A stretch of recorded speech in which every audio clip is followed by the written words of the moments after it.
posted on the stories, and we're live. See, I try to do what I can.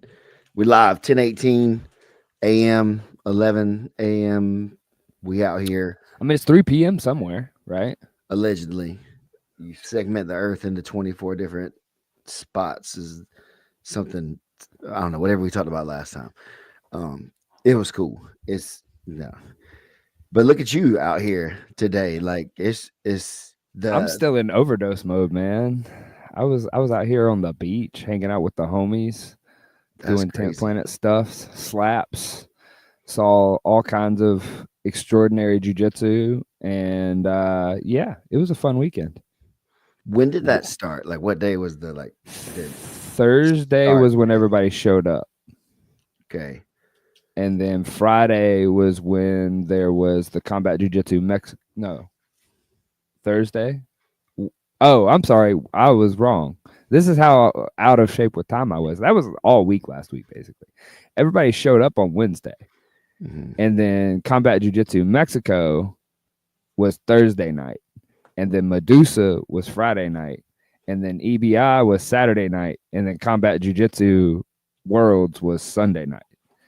Okay. And the guys that won combat jiu-jitsu Mexico qualified for the combat jiu-jitsu show over the weekend.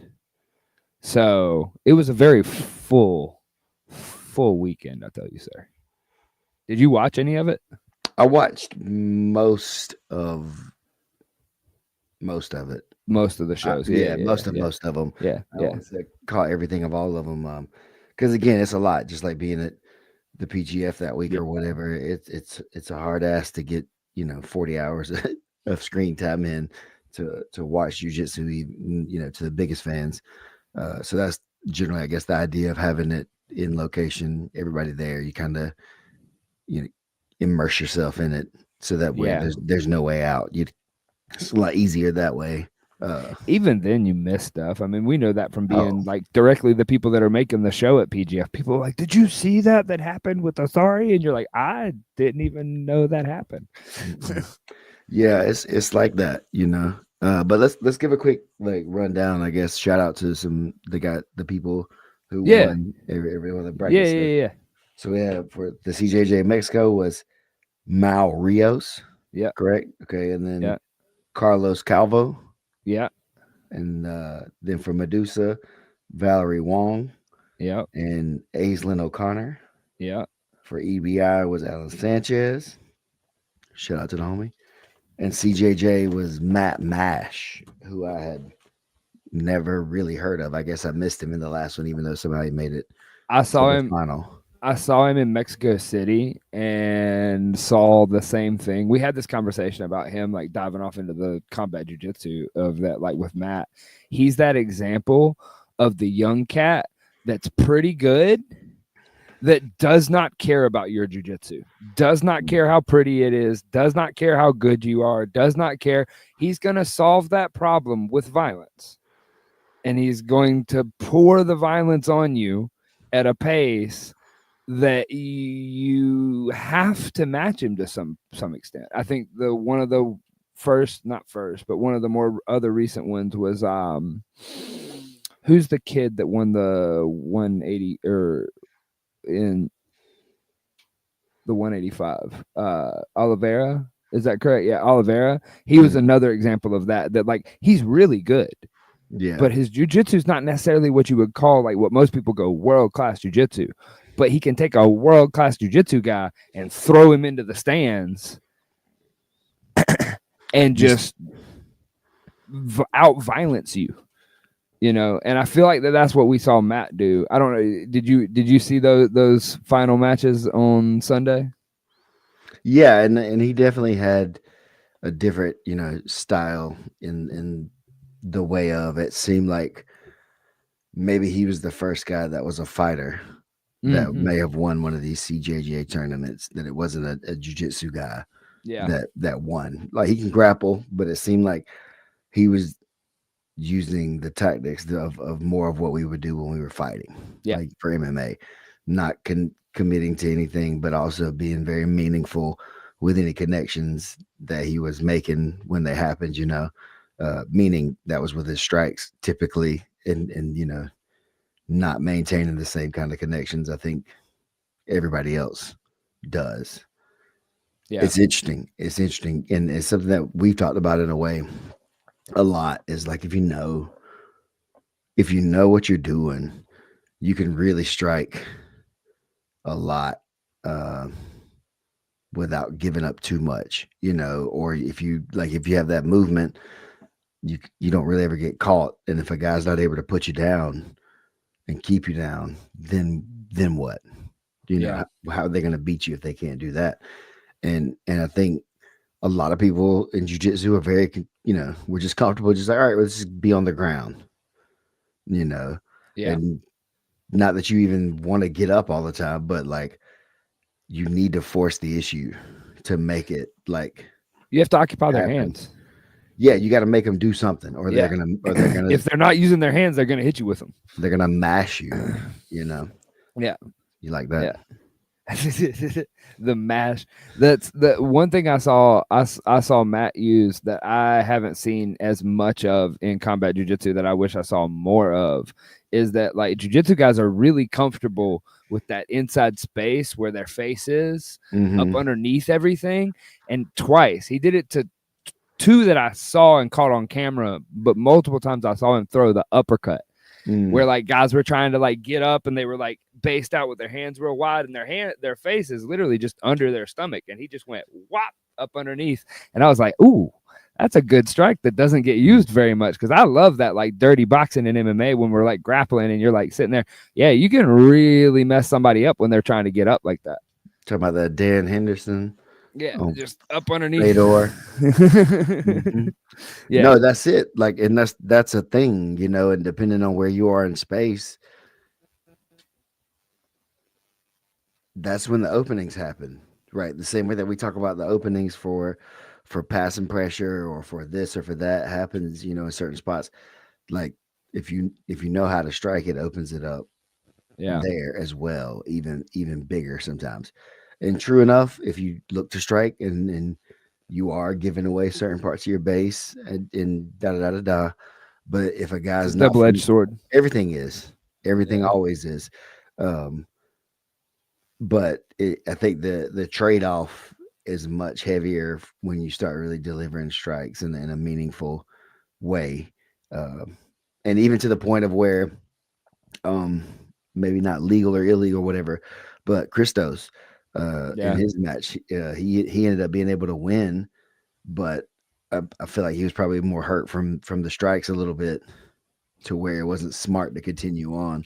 And I saw a video where he showed he got hit in the back of the head kind of a handful of times from the top position when the guy was on his back, playing guard. The guy hit him in the back of the head some. Which that happens. Hold on. Yeah. I gotta move. We got some tropical rain. What's different about that in regular rain? It's just unpredictable. It's at the beach. It's tropical. Let's get tropical. Look at that chest hair coming in. Boy. You guys, normally we make people pay extra for this part of the show, but you guys get it free today. Usually that's extra. If you're still here, thank you. I don't know why you would be. Either way, yeah, striking, you should do it. If you don't, it's a lot worse on you.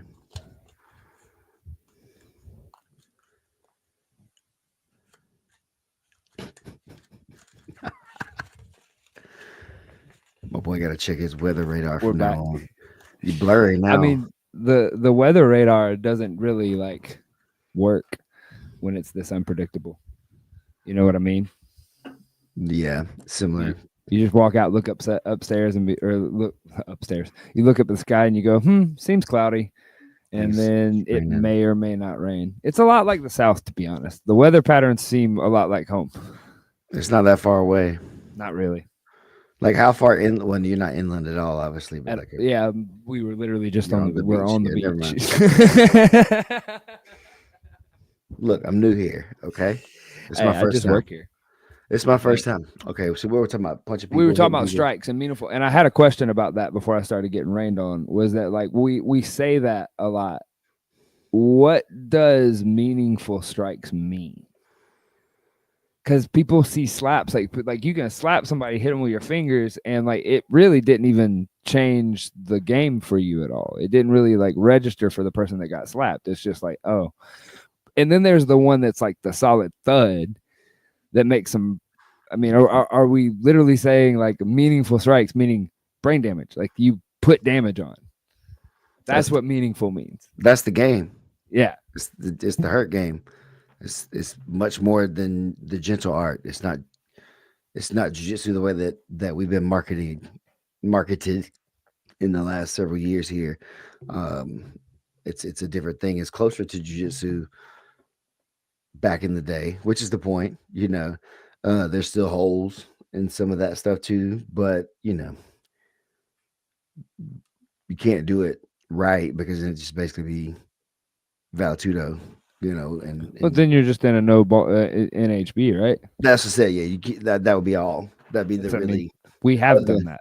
Yeah, that's what I'm saying. There is no other like things to kind of figure out without that. So I don't know. I It is what it is. I think for teachers and coaches or whoever, is like, and it's really been something I guess to think about in a lot of ways. But the sport is definitely, man. I'm probably gonna be like an old guy here, but it's definitely the sport is not good for self defense anymore. Hardly. Definitely, if you yeah train, definitely if you train, you're gonna be able to handle people that don't train a lot better because you're more physically fit, you're in better shape, you do have different things to kind of rely on or whatever. But the sport itself does, like we were just mentioning, lend itself to a few situations where if a person's just trying to be extra violent and you don't have the skills to tie them down or whatever it takes, you're in trouble in a yeah real way, real fast. And it's not, something that the inversions are going to save or whatever that kind of stuff is too. Is like, you got to be all the way in, you got to be tight, and you got to tie this person up and make it as slow and grindy as you possibly can and hope you get your wits back. And yeah that's it. That's literally it. That's all. Like, you don't need to do anything else but tie. Like, you got to tie them up. You want to win. There is no. You can't fight back. Just like imagine yourself in a boxing fight, and the dude tags him. What are they? They're trying to overhook under. They're pummeling. They're trying to hold it. They need a second. They can't just separate right away. That's why they're going to make the referee do it, because if they separate on their own, they're going to get tagged again. yeah yeah It's yeah the same, yeah and we're and so just then doing it the over rule here. set just drives it further into playing the game to survive and to win versus like the true art or martial art aspect, right?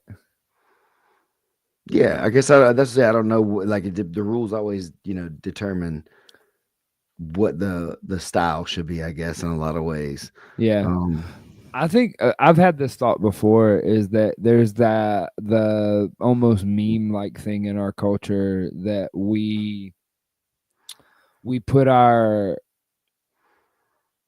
white belts and spazzy blue belts in a category of, especially the aging upper belt, like brown and black belts that like duck those guys because they want to prevent injury. Because like that, the guy that's going to injure you is the athletic blue belt that just, out violence everybody. But the jujitsu that we're claiming to have versus like the sport jujitsu that you're talking about, the jujitsu we claim to have in the community should be able to handle that spazzy white belt or blue belt, right? Like if you're trying to correct the problem you're talking about, is that's the person you should be training to be able to control, right? yeah, Hypothetically. I mean, yeah, in general, that's it, right? But the problem with that would be every day, and then the spazzy white belt, blue belt is still not the average Joe off the street that doesn't know anything that's spazzing. It is a person that's trained and knows a little bit about spazzing in an appropriate way, in somewhat technical fashion. Because some people are just instinctual at things, and they've competed, or they've got a background in something, wrestling, football, whatever, anything else, and they're just competitive. Right. and so they're just going to do stuff sometimes in that kind of way, and that's a problem, you know. Yeah. Um, not playing the game, right? Well, he's not doing what he's supposed to do. He's not He's doing the jujitsu. Yeah. he's not doing the thing, you know. So now what? You got to do something else, or what, And like you said though, and we've had this talk about in the gym a lot too with people that they came to me and said, oh, they're so rough, or this person's like it's like, well, that's what you're supposed to control them. Then You should solve that. don't let them move. Right. What do you? I said, well, don't let them move. Get somewhere. Class. Spend the whole round controlling them, holding them down, making it suck until they get the message. And if they never get the message, they never get anything but the business over and over and over and over and over and over and over and over and over and over and over and over again. I'm never going to give you an opportunity to learn if you're dangerous like that. And the other thing is that I think most of the community really struggles with is have a direct conversation with that person at some point. Like, yo, man, you're going hard. Mm-hmm. And like, I don't want to hurt you, but you're making me do things to where I feel like I have to stop the round. But then those conversations turn into some sort of, the one guy will go and then start saying, oh, such and such is soft, man. He tried, da da da, and then that it doesn't You got to be always okay work. with what other people think about you, though. For sure. Well, that's the point either way, right? And then you Right. could also just tell that person, no, you don't want to train with them because they're risky and they're dangerous, right? And that's what has happened now. It's like, we can't do this all the time Right. and expect me at 41 to be able to be healthy trying to fight me, a version of myself when I was 25 out here. That's what I did. I'd wear old dudes out and win.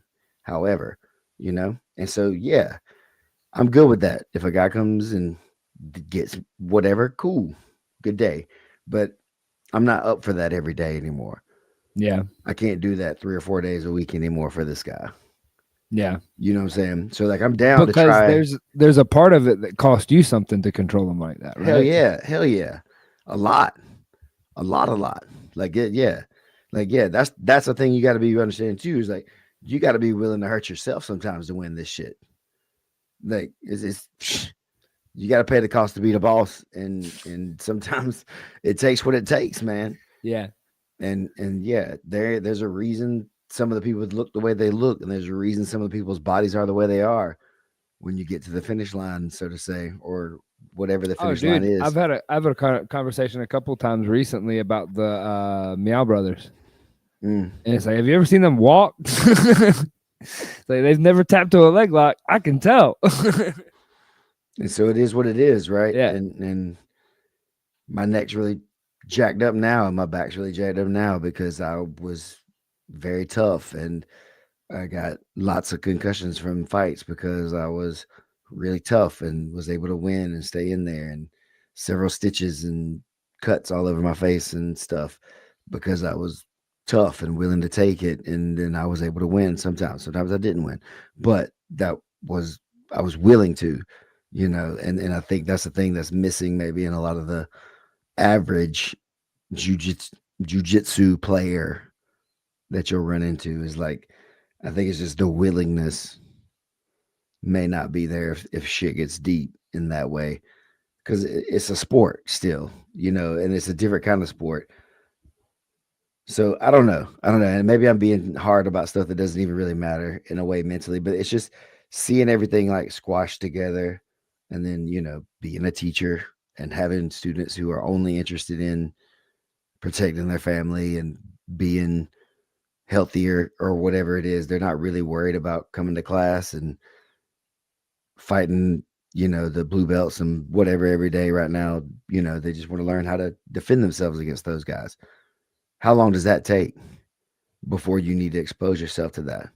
Because if you just jump into that deep end as another white belt person or whatever that's not able to, you're just going to get hurt. Yeah, you're just going to drown. Yeah. The smart person wants to take some time to learn what to do first before they got to go out there and get beat up too bad. right? And everybody's like, "Oh, you ain't got to get in shape to do jiu-jitsu." I think you're stupid if you say that. Yeah, You no, do like got to be in shape. you do have to meet it at some point. There's a level of shape that it takes to do it at a certain degree, and I understand the sentiment is What they're come train to saying, get yeah, in shape, right? But if you come in there and if your program isn't set up for somebody who's not in shape to have an opportunity to step up, intervally, that's not real. You're telling a lie, yeah, you know. yeah, yeah. Um, so I wonder, man. I wonder how much like early training should be private. Mm. Early training should be small groups, maybe, or I don't know. I don't know. So like the beginner class, you don't think? Well, because beginner class sometimes make people feel, I don't know, they I don't feel know if it should be a lame or they beginner feel, yeah, class like that. That's what I'm saying.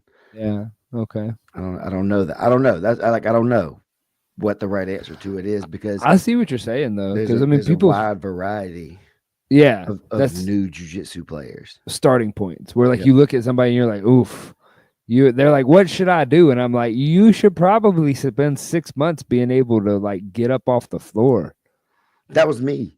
Yeah, Big 380 pounds, didn't know anything except for I was stupid enough to be excited to go yeah, and keep going. yeah. And I took a I took a lot of beating for that. You could look at this left ear here. It was blown up in the first 6 or 8 months because I got You stuck in just bottom got side beat up. control, Yeah, stuck in bottom side control, and just elbow grinded for every day of my life. It feels I don't know to block that time out, a little bit yeah, just yeah, for because it was yeah, just rough, yeah. and it is what it is. And was that necessary? It was, I guess, because I mean, it created the grappler who you are it today, had to be right? what it had to have been Right. necessary now. But would there have been a better way to instruct that? I don't know. Maybe not for me because I'm hard headed. That's the thing I've learned too. Yeah, Sometimes I got learned the way I needed to be learned. because you weren't. Yeah, you weren't going to hear it any other way. And yeah, I look back and regret some of those times, but it's like, hey, that's what's got me through some other hard times is being that dude and being right. So, having that information, and being resolved it also is what makes me who I am too. So, yeah, Yeah, touching the fire is hot, but dancing around is where the fun is. yeah. I mean, that's the. I had the saying that a foreman used to say all the time. I've probably said it on the show before, but it's there's the three types of people in this world. There's the people that you can tell them that it's hot, and there's the people that you can show them that it's hot. And there's some of those people that you just gotta touch it. You used to Hmm. look at me and be like, "You Stack, you and your partner, y'all gotta touch it." Yeah, and some stuff's just too dangerous almost for those people Yeah, in a way, yeah. right? But That was the conversation he was having. He was having like a deep conversation with us about like something that we were doing. And he was like, "Hey, y'all really got to slow down and listen to me when I tell you that like something's hot. like really, Like for this real, you'll yeah. die." Yeah, and and that's the thing I think with a lot of this stuff is we don't necessarily have a jujitsu for everybody anymore like that because it's all the fire now. Mm. Okay. There's it's not really segmented that well overall. And I'm sure it is. I'm sure there's lots of places that it is, but I think what we as a sport are doing is definitely drawing away from a big portion of the realness of it all. I think like you and I've talked about this before because when I was running the school and I had the classes that I was running in around the warm ups, one of the things that I found out was that it doesn't have to be the warm ups. And what I've noticed about all the different gyms that I've been to and all the different like styles of classes and seminars and things that I've seen is where people get bored or you lose the control and then all they want to do when they're bored is just fight. That's what happens when you give the blue belts control and they're running class. Like they're like, does everybody just want to roll? And then that's what everybody does. And then they all just do what they always do.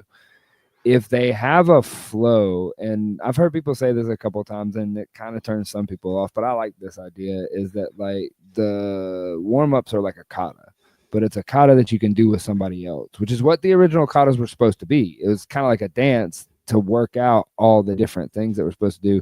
And then they started developing it where you develop it by yourself, and then you got the woo-woo stuff, and then it became what it is now. But when you do that in a performative way that you know what the other person's supposed to do, I know what I'm supposed to do, and we can go back and forth, back and forth, back and forth, no matter your experience level, if you have a pathway to just work over and over and over, you'll figure out the spots that you can do, and the spots you can't, you'll either learn how to do, or we'll go, oh man, your hip doesn't turn that way here. Let's sit in this one spot and figure out how to fix that for you. Whether it means you get better at it, or you get more flexible, or you get a new move to put here and stuff, it gives them something to hang on. But if I come in and go, hey, all 36 of y'all, do arm bars for the next 30 minutes. You're going to have 36 different versions of arm bars, and nobody's going to know what they're doing because they're just doing one single movement and not tying it all in together. And then when they roll live, now they're fighting to get to the one move that they know how to do. Whereas if they have this flow, like how the warm-ups work, they have multiple moves they've learned. Some of them they don't even realize they've learned just because they've done the movement. And then when they roll live, now they're like, oh shit, that was the thing. That was the thing you showed me how to do. You know, and I saw people go from nothing to like 6 months of experience being able to, no, they couldn't truck roll a blue belt or whatever, but they could do a samurai roll.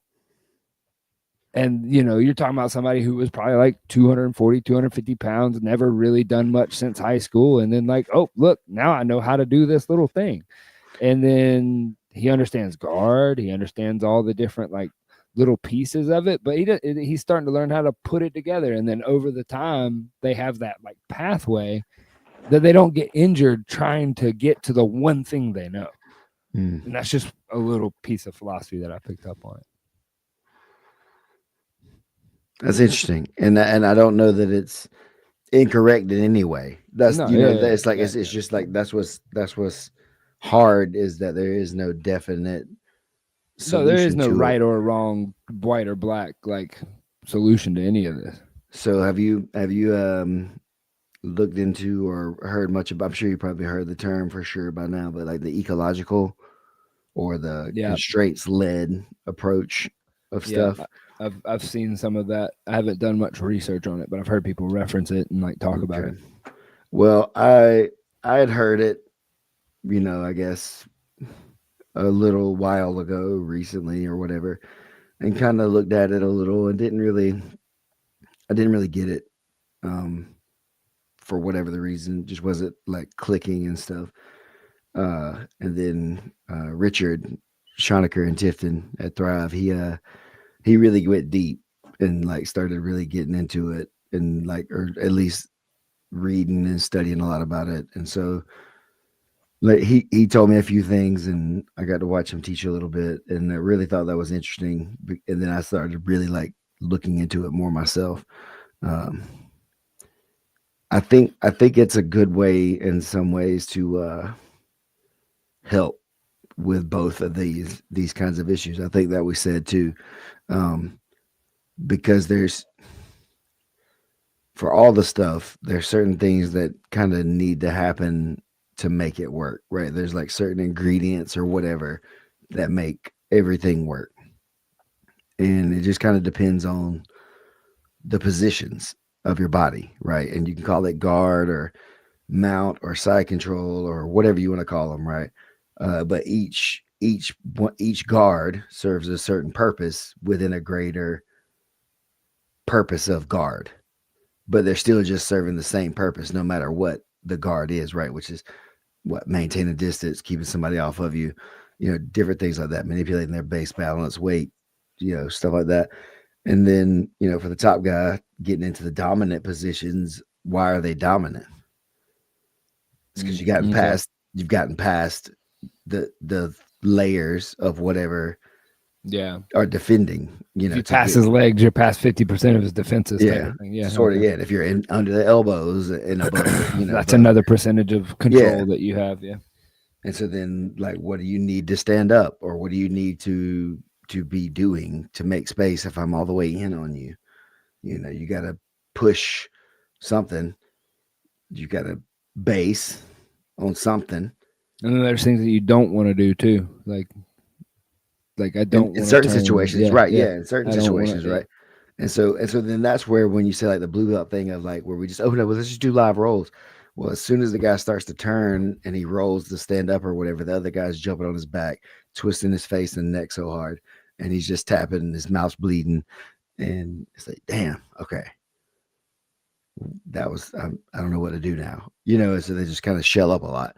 Versus with this, you can design the games in such a way that it gives the opportunity for the student to learn the outcome sort of on their own.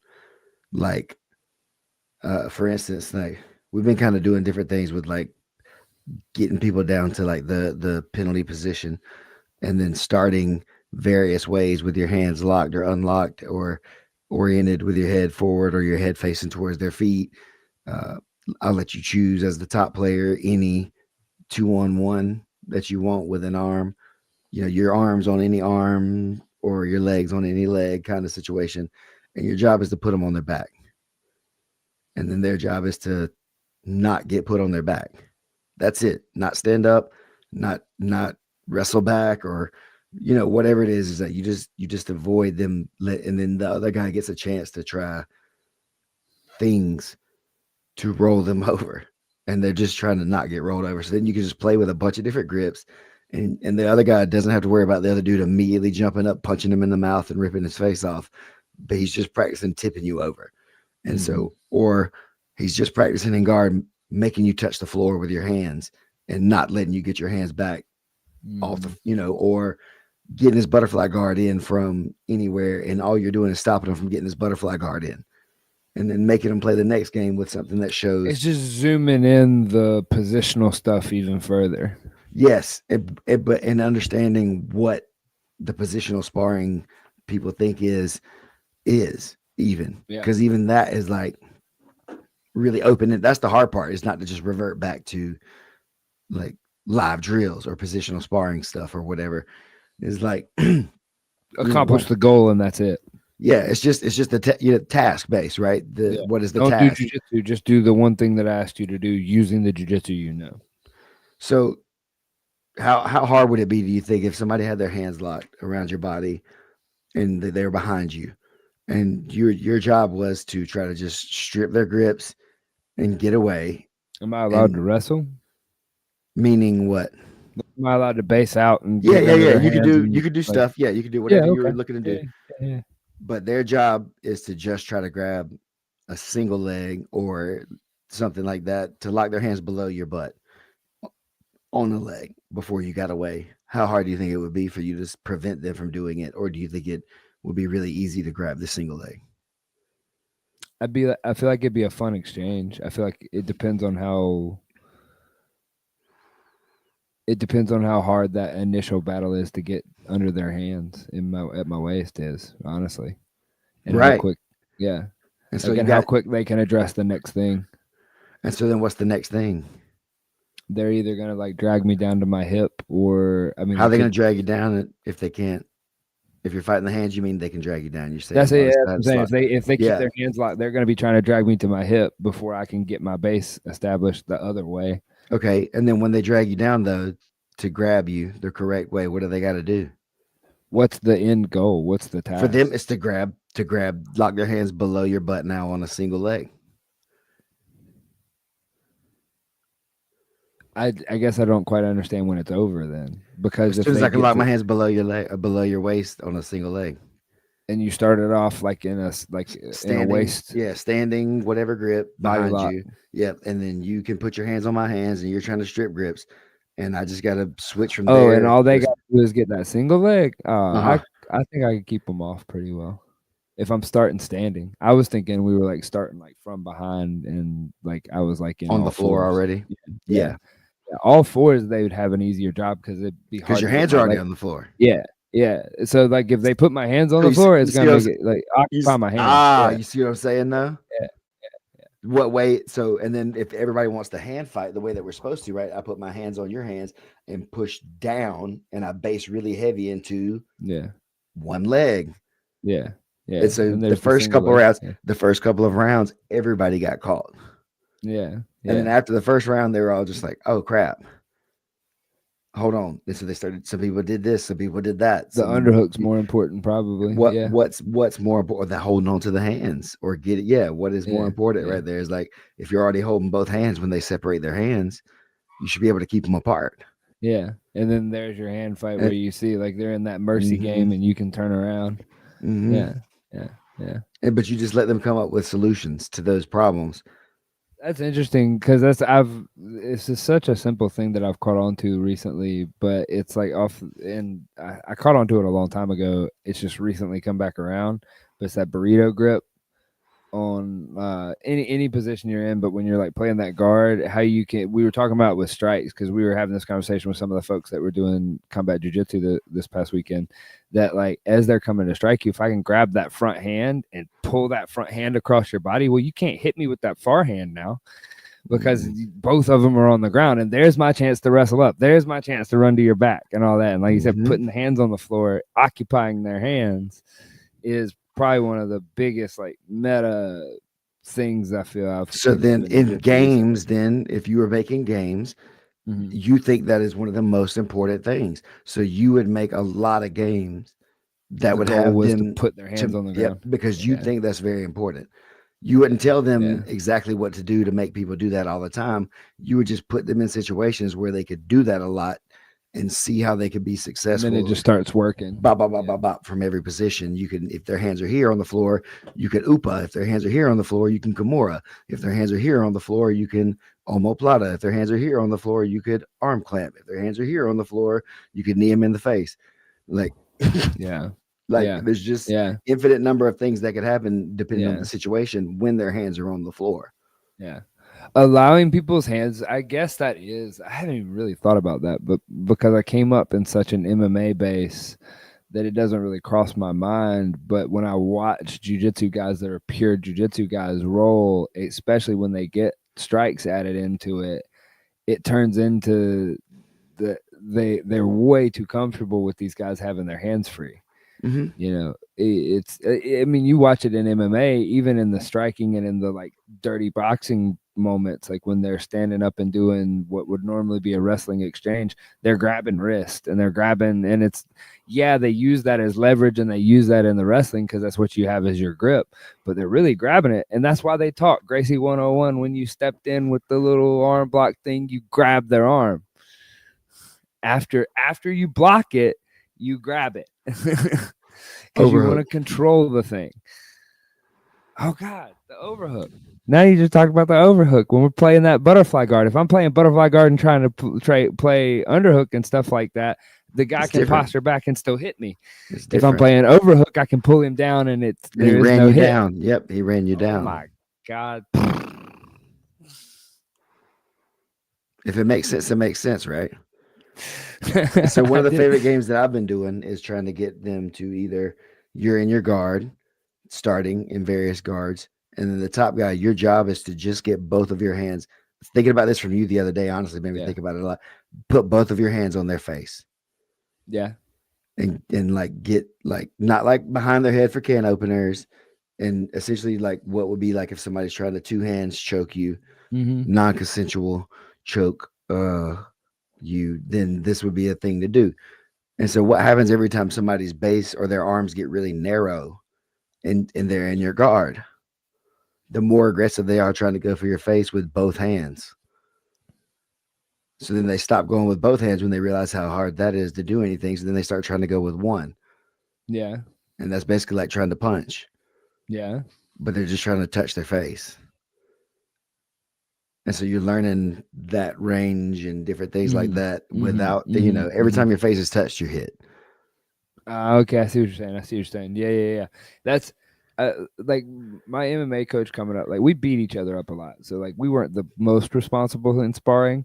But like the ground and pound thing, I think I learned how to responsibly ground and pound really well from him. Of the fact that like I can hit you as hard as I want in your shoulder, but if I hit you in your shoulder and it makes you go, "Ow, that was rough," I probably just knocked you out. Move. Move. If I'm Yeah. hitting you in the shoulder and you feel 3 hits in your shoulder, the ref has stopped the fight because I'm raining them down on you at that point. Yeah, and see, early amateur MMA, that was one of my biggest like gripes is that once guys got dominant positions on top, they would basically Flurry. lose. They would lose their ability to win the fight almost because all they could do is punch a guy in the chest, and the guy would just sit there and eat it, and it's like that's over. And I argued and argued and argued that that should be a finish, a TKO, because if it wasn't for the rule that you couldn't hit him in the face, he would be dead if you hit a guy that many times in the face like that, and he was unguarded. And so it's like it's like the rules can definitely let you learn to hide stuff. Yeah. And I understand scaffolding and all those kinds of things too. I've never agreed with that for MMA though. I've honestly like taken away head strikes to the ground, like in the ground. You're cutting 50% of the sport out, and you're like, now you got a guy that's 3 fights in and never been hit in the head on the ground. Like that's more dangerous than a guy that doesn't know what he's doing, going in and getting his wig split open the first time and never fighting again. Yeah, because you could build a false confidence for sure over those 3 fights. Dude, I saw it this weekend. I've seen it at every combat jiu-jitsu. I've seen it at every amateur MMA show, every pro MMA show. I've seen every time there's somebody back there sitting in a corner staring into space saying, if I never have to get hit in the face again, I will flip burgers. I'll do whatever I have to, because it's just different when somebody's on top of you and has no regard for your safety, no regard for because the way that I was taught in MMA, and I feel like that if you're going to fight something like MMA and even combat jiu-jitsu a little bit, like is this much intensity of like, no, I'm not stopping until that official guy right there pulls me off of you. That's why we're here. And I'm assuming you're the same way. So I'm going to protect myself at all costs. Dangerous, man. It's dangerous. Because we're agreeing to fight. Not a game. Right. It's not a game. And it's like protect yourself at all times is not just a funny saying. No, it's true. It's like when you're in there in that arena or on the fighting surface or whatever, or even around that person or, whatever, you've got to be ready. You got to be on your P's and Q's because that's what you're agreeing to do. Because I'm assuming that, and we're doing this at the core of it for entertainment. So if I feel like it's a betrayal of the fans and of the trust of everything that you're doing to not take it that seriously, to not take it that far, to go in there and be like, owie, it's like, that's not why they're here to watch you. They're here to watch you put up with that, go through that trial, and come out on the better side of it is what your fans are there for. So if you're coming in and you're not ready to deal with that level of violence, then why are you even doing it? Well, you just don't understand yet, maybe. Maybe. That's the thing. And maybe you do it, just not using it and you can get by, too also. But the thing is 100%. And again, I'm not, claiming to be the end all be all of this kind of information and stuff too. But like a lot of this is even comes down to pre-match stuff, being around somebody that's one of those guys. That's like that dude or whatever. He's like, you got to start getting to them early. You got to start trying to get to a dude mentally early before the match even starts, if you can, if he's somebody that you need to get to, Well, good example. Everybody. Oh, go ahead. Yeah. Good MMA example would be Conor McGregor, Jose Aldo. Yeah. Okay. Yeah. He got the dude. That dude was so much of a better fighter overall, but he got him so wound up and riled up. He knew that he was going to get him to do the thing, and he got him. And the rest is history, right? Yeah. And so some dudes, you got to get them to start getting out of pocket somehow, and you got to give them a look, or you got to like stand too close to them in a certain, like there's all kind of weird stuff. You got to go up and shake their hand. Like in a weird way, right away, right when you see them, you walk up and shake their hand before they have a chance to do it to you or to walk away or to flex in any kind of way. You put the ball right back on them, and it's scary as shit. Yeah, but it's fun. But I mean, it's like everybody loves to quote Musashi and whatnot, and Musashi was the guy that was asleep on the mat when you got there. I always loved that one. I loved the nonchalant samurai that's like, kind of looks like a bum, kind of, they're a little asleep, and then all of a sudden, I don't like it when you guys do that to me. When I'm like, "Hey, my favorite basketball player growing up was Dennis Rodman," and then you're like, "Really?" Seems relatable. But Anyways, look, you are who you are, man. I love you. So but there's the talking about what you're talking about is there's the mental warfare. Personally, as a fan, I like the guys that are playing the mental warfare, but they're not even playing. That, like I said, that's just who they are. That's why I think mm, Connor stuff worked. Is that like that's genuinely who Connor is. yeah, All you're seeing is him turned up to a billion now. Like it's never been a fake version of who he is. The where it gets icky is where it feels fake, and then they're just like pushing each other just for the idea of it. right, right. It's got to be. That's the thing, and it needs to be. The marketing part of it is different too than what I'm saying. I guess like Oh yeah, yeah, yeah, yeah, 100%. he definitely used McGregor, the marketing machine, to amplify what he was doing for sure. Uh, but it's let's say it's more of just like being willing is the thing, right? Just you got to be willing Yeah, and not being worried about the outcome. And then the guys who like McGregor, once that card gets punched a little bit, it's not ever the same. And so then that shtick doesn't work again. yeah, No, everybody knows now that's not real. And so now what? And so you got to be able to you got to be that dude too somehow. And some people are able to do that. They're able to I mean, how much did they pay keep it him to on. be in Roadhouse? I don't know. I didn't watch it. I mean, neither did I, but I mean, that's just I'm. Yeah, and It, I'm it, not mad or anything like no judgment. It's just like it is like it's just a fact of it all. no, I That feel that. I feel that that. Like bravado. that. That's the thing, though, is that like that's just. I guess it. God, I'm getting old, Steven. Is that just the young guy's thing? Is that yeah, the young guy can be bravado like that, but Mhm. eventually he won't be. That we all get clipped. Every Everybody gets line, clipped. every line gets old. They all, whatever one of those phrases you want to use, it's there because it is true, But a lot of people overuse that stuff in a way. But definitely, like you will get old. You will, your time is gonna pass. That's just the truth of it all. And the longer you hang on and play, the worse it's gonna get. Yeah, That's it. yeah, We all gonna end up with that. that's fascinating. Because like I mean, I don't even know That's where to why we go off run. that. That's why everybody runs to avoid it so hard because it's Yeah, true for everybody. yeah. I mean, that's why one of the biggest things in the world is people doing all the anti-aging stuff and all Yeah, the different like the fountain of youth. That's the whole reason they found this part of the world was they were working looking for the fountain of youth. Like, yeah, I guess it's always been, you know, we're on the something. search. We're trying to make it, man. We trying to keep it going. Everybody's trying to keep it pushing. You only get one crack at this thing, as far as we know. So it is what it is. Hypothetically, I don't know. nobody's Like come back to tell us otherwise. whew, you see all these orbs and stuff flying around. These drones Bro, everywhere. let's talk Y'all about got this. drones in Cancun? I haven't. I take that back. There was one thing that I saw like 3 nights ago, but it was like 3 a.m. at the Jiu Jitsu overdose, and I couldn't tell you if it was a plane or not, but it looked weird for a plane. And I've had a couple times that I've seen the orb thing, like where you see the like orbs in my life. Have you ever seen a UFO or UAP, whatever they call them now? Not that I can, I guess, affirmatively say. So you've never had a like UFO experience in any Nah, shape, not form, or not for fashion. real. No, I don't think so. Hmm.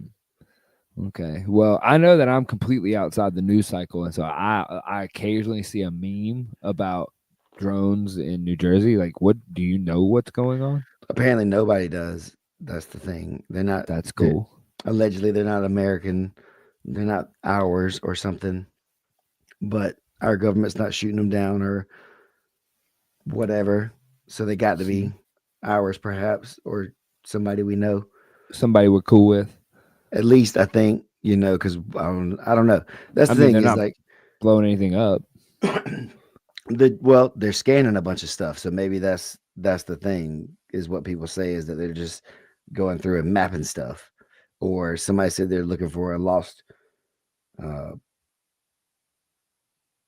what do you call it nuclear thing that was perhaps being transported that somebody else got hands on, and they're trying to find And it. now they're kind of going, wow, where is it? Yeah. And so and then but then somebody said that the orbs are taking out the drones Oh, so there's like a celestial battle going on here. allegedly because there's a quantum microchip or something that has revealed that there are other dimensions. Okay, I mean, I buy like that's not a surprise. So when they announced that, that's when we started seeing the drones and the orbs, and they're fighting in the sky because there's actually another dimension. I don't know, man. I don't think that's all related. Um, I'm sure Hmm. it's fine. I'm gonna go down an internet wormhole later. I'm sure it's all fine, man. Our government wouldn't do anything that would put us at risk. Allegedly. It's weird. It's wild. I don't know enough about it. That's the thing. Is like I'm not a you know super get fear mongery guy anymore. Um, after our previous scares, I'm just ready to fight. Yeah. You know. Yeah, well, I just kind of keep occasionally peeking out the blinds and being like, "Is okay? Everything's still there." Like it's just, I don't know. I've over the last like 4 or 5 years just gotten to the point that it is what it is, and if you travel anywhere in the world, the worst possible thing you could think of is happening right in front of somebody's front porch, and it just happens to not be in yours, and you got to just keep putting one foot in front of the other. Every day comes and you just keep moving the different things and doing the things that are in your direct control, and then speak out about the things that seem to be wonky. And that's about as far as I've gotten so far.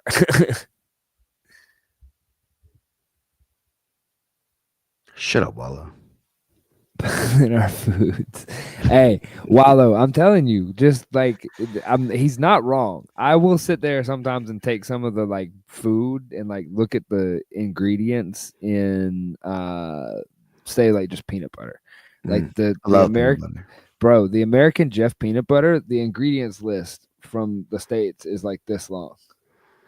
Just the regular store brand peanut butter at Walmart, like that great value peanut butter here, it's just like peanuts. It's got a little bit of sugar in it, but it's like you can read all the stuff that's in it. So, Wallow, you're not wrong. There, somebody is putting all kinds of crazy stuff in our food. Not to become that kind of podcast, but I'm sitting here with a tie dye hat on, and I feel like I should tell you that they're poisoning your food. I did hang out with Eddie Bravo and Sam Tripoli this weekend. So. You've been somewhere for a while. A little bit of indoctrination. But no, definitely, man. There's a lot of stuff like that that's definitely true, and we should be trying to figure it out for ourselves. And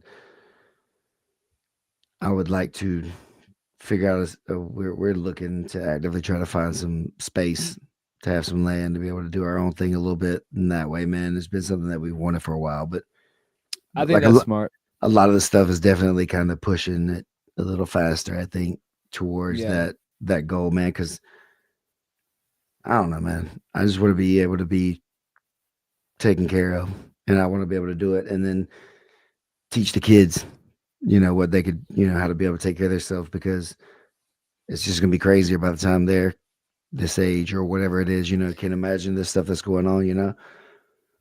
I do love how some people romanticize the idea of simple life as far as like having, property and having all this and like moving out and stuff like that.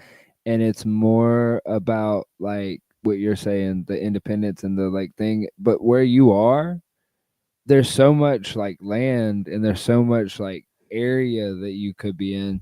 I I wouldn't want to live on top of people like this.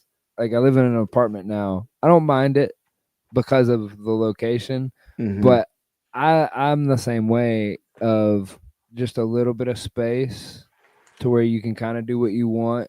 You can kind of get your feet under you, and then like it's pretty easy to grow yourself some food. and pretty Yeah, easy to like do some of the basics. it's kind of So fun. yeah, and fun and those type things. But it's become more of a necessity coming in the last like I don't know 10 probably like 10 years 15 years where people have gotten to where the cities don't necessarily deliver what they used to like being packed on top of each other like that. It's literally just all drawbacks. It's just expensive. It's just the only thing you were paying for in the past was location to be with opportunity, right? Mm. Well, with the internet now, you can have opportunity anywhere. Yeah, and everything, like you say, just getting more and more crowded and all those different things. And I like people, I like things, and like you said, we live in San Diego. I love San Diego. Yeah. I would be, I'd be okay going back and living there. And as far as that goes too, is like I'm not against, like I said, being in the right situation, maybe where we're in that. But here, there's so much space or whatever around that it feels easier to just kind of get into that. And man, it was just a fun part of my life, was being able just to kind of be out and do whatever and not have Yeah. to worry about anybody else in that way, kind of. And not necessarily just for safety reasons or whatever, but just Just like, nature. or just to be able to do your own thing, just Yeah. to, like, think on your own and come up with stuff and not have to be directed or worried about what was going to happen, if you did something. Yeah, I don't know. There's like all these things. Like our kids can't even go outside hardly in the neighborhood and go very far because people are calling the cops on seeing kids out too far away from home, like on a bicycle or Really? walking alone or whatever. Yeah, some That's a lady. thing? Yeah, yeah, it's happened. Oh my god. Not here in Perry that I know of No, no, directly, no, but but just like local enough that I'm aware of it. yeah. And we do let them go ride their bike around the neighborhood. They got walkie talkies and different things like Yeah. that get go or whatever. So it's not completely like not allowed, but they can't go like wander somewhere for a while or be outside except for in our little yard. Yeah. But Or they they're gonna can't go like 5 streets over, you like can't just go half a dig a mile hole, but away. you Yeah. just can't go out there into the woods and dig a hole Yeah. and just leave it or cover it back up or whatever because you be in somebody's yard. And then Yeah. that's Yeah. that. You can't be digging holes in folks' yards or I think where a lot of people are getting more and more drawn away from, and I lived in some of this like growing up, probably like high school years more, but like in the suburban type of setting and stuff. Never been a huge fan of it. I've never been a huge fan of like a neighborhood, and especially in my adult life, I never have had an HOA. Have no desire to have yeah. an HOA. Yeah, we don't in ours, but they added on in the last year like a new section of houses where ours is. So you got to come into like the main road that we're on, and then you turn off. But they have an HOA, but we don't. So it's funny. Some of the stuff that we do or whatever. A few of them Did are they like, get in trouble for it? they're Yeah. like, how do you guys have blah blah blah blah blah? I was like, oh, that shit ain't got nothing to do with me. We just do what we want. Yeah, son. I've been I'm here not across since that imaginary. I'm I not was here across in that the imaginary line that before somebody drew times. and made up rules about. It's Yep. funny how people do that. But thank y'all for coming and raising our property value quite a bit, building y'all's expensive houses and making them exclusive in that That's what it way. all boils down to, right? Is it ends up being money and property value, and that's what people get mad about gentrification. And it's like, well, I mean, the city would just collapse if that didn't happen. But then but then what happens if it collapses because of it? At a certain That's a point, good point because there's you some know? cities that are on that edge that it's pushed it past, and now like nobody can afford to be there, right? But yeah, there's only a certain thing, and so one of the things going on here is that it's growing fast, dude, like really fast, Right. which is Yeah. good for my business as a school. Like there'll be more It's people so that come random though. I if don't they're mean that making more. offensive towards your location. It's just a random place to be growing like that. Is Not it not? really. No, Yeah. Okay. we have a military base that's pretty good and secure in the way Yeah. that it's a solid one that's going to be Like not there. gonna go Yeah, away type of yeah, thing. So that's continuous. it's got good jobs at it for Right. people too, and you can be rehired after you retire on the base there pretty easily, from what I understand. Okay. Yeah. And so Yeah. retention in the area seems to be something that happens. Jack Links is almost done with building like a $700 million facility here for their The beef jerky. yeah, Huh. the protein snacks company. Okay. No, it's just funny. I just noticed that on the sign or whatever. That's one of the things that it says. Is like, of course, it's beef jerky too, but it's like Yeah. I'm Yeah. sure they've done other things. They've diversified. Yeah, there's that. There's just lots of different things that are coming down here industry wise. Okay. Yeah. And so it's where there's some different things happening from what I understand on the ports. Savannah's port has Mhm. become much more important. And so Okay. all that stuff coming up from 16 to 75, which is close enough to Main us. thoroughfare. Yep. Yeah. Yep. That makes sense. Macon, we're close enough to that you can be. I guess it's just been such a pass through part of the state that I've never really Mhm. noticed it until now with the connections with Well, it y'all. wasn't. Yeah, nobody was doing anything Until for it, now. like Yeah. until the last few years or whatever, I guess. Okay. And then now it's been like that's kind of the issue with it in a way too. Is like it's happening so fast that the infrastructure is not really keeping up yet, and Okay. the roads are Yeah. getting really crowded. The traffic's getting really bad already. Yeah. Uh, Yeah. w- Yeah. when certain neighborhoods get lots of rain, they flood because they've just kind of stripped a bunch of the natural features and built neighborhoods, and so there's not Dumped the all that clay on top, and then now there's it's stuff. slick, Yeah, and yeah. and then now the most recent thing is like, and people fought this one pretty hard, and it was kind of sad to see it a little bit. But there's like a lot of pecan orchards and stuff around here, and that's where a lot Yeah. of the stuff Yeah. has been. Is like people been gradually buying them up and building in them. Cutting them down and building on Well, top of them. yeah, there was like one that's at going towards town or leaving town or whatever. That was like the last, I guess, last one. It feels like in the I city know like which one you're this talking or about. Yeah. whatever. Yeah, going towards Main Street down there, Yeah. and they've people fought it, went to the meetings and everything, but it got through. They're gonna build like so many hundred houses right through there Oh wow. between that area, which is close to my house, and between my house and the gym. When there's already like hundreds of houses going up all around where we live. Do you remember where that cotton field was? That was across from Starbucks and everything. Yeah. Yeah. There's about to be like Mexican restaurants and IV regeneration place. Oh wow. Like that's all. There's like 5 or 6 buildings already built out there. There's a Waffle House being built right across from Publix on that side of the road. You know you're coming up when there's a new Waffle House. Yeah, Like, they got to like bring one to the this side of the community. road. Yeah. Yeah, Yeah. there's one on When they this got side. There's one here. Now we got our own. now you got your We can own. It's walk got to all it. the highfalutin. I got to admit, the family's a little excited. We might get to walk to Waffle House for breakfast on the weekends. It might be that might be a little treat we can get behind. You know what I'm saying? Okay, Saturday morning Yeah, it's the stroll little to things. You Waffle know what I'm House. saying? They'll Okay, give us some sidewalks out there awful now. waffle. Yeah, so like it has its perks, but at the same time, like I said, that means that there's going to be another 600 houses or whatever within a 1 mile radius of my house. More people, More and more people. traffic, Yeah. And more. so Yeah. I would like to remove myself from that and still benefit from it by having my business down there. And go to the outskirts. Yeah, and just live on the periphery a Yeah, little bit. you're trying to just suburb the suburbs. Yeah, because eventually it'll kind of go there if it happens enough. Yeah, that's been an interesting thing that like the city of Cancun, I learned it started off as a project at Harvard. There were like 2 guys that were at Harvard and they wanted to plan. Oh, was that me?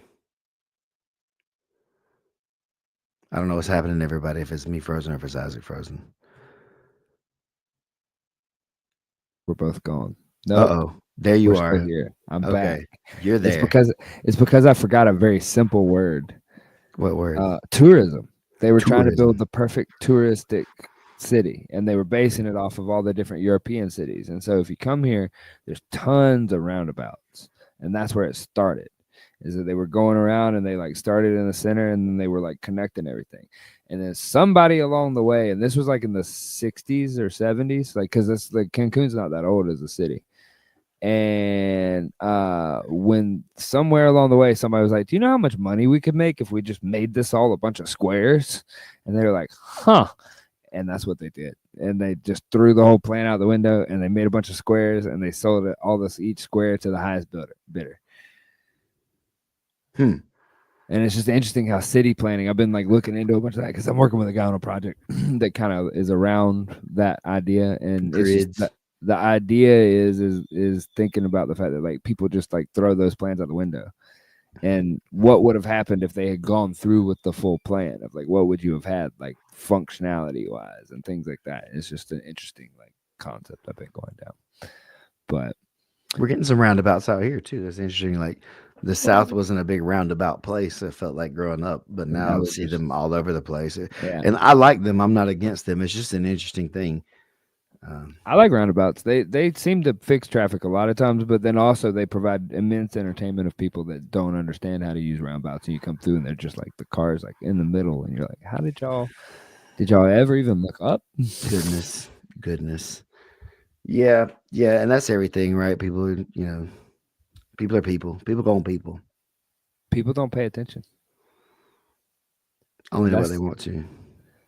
Only to what's in front of them and what's placed in front of them. Well, yeah, it's hard not to though, to pay attention to everything. There's too much to pay attention to. That's a good point. Speaking of which, what would you like to leave the people with that they should focus on? Focus on yourself, man. Do better in That's whatever solid. way you can. Like if you're better and you feel better, then you'll be treating your family better. You'll be treating your friends better. It's not selfish to look out for yourself and make sure that your cup's full because you can't really pour from an empty cup. That's one of my biggest learned lessons again and again in life, and again recently is it's really hard to do it if you ain't feeling it. So make sure you take care of yourself. You get those moments, whatever it is, that help you sparkle and do your thing. We'll leave him at that. See everybody next week on Wednesday, 10 a.m. Wait, that's Christmas. That's Christmas. Is it really? Yep. Oh my God, it is. Maybe Thursday. Maybe Thursday. Maybe Thursday. Yeah, I think I'm traveling on Christmas. Okay. Yeah. We'll do it. God, happy New Year, happy Christmas, Merry Christmas, whatever. Feliz Navidad. All that jazz. Man, I just looked up and realized what day it was. I really did overdose, guys. Welcome back. See y'all sometime next week. In the alleged future. Hasta luego.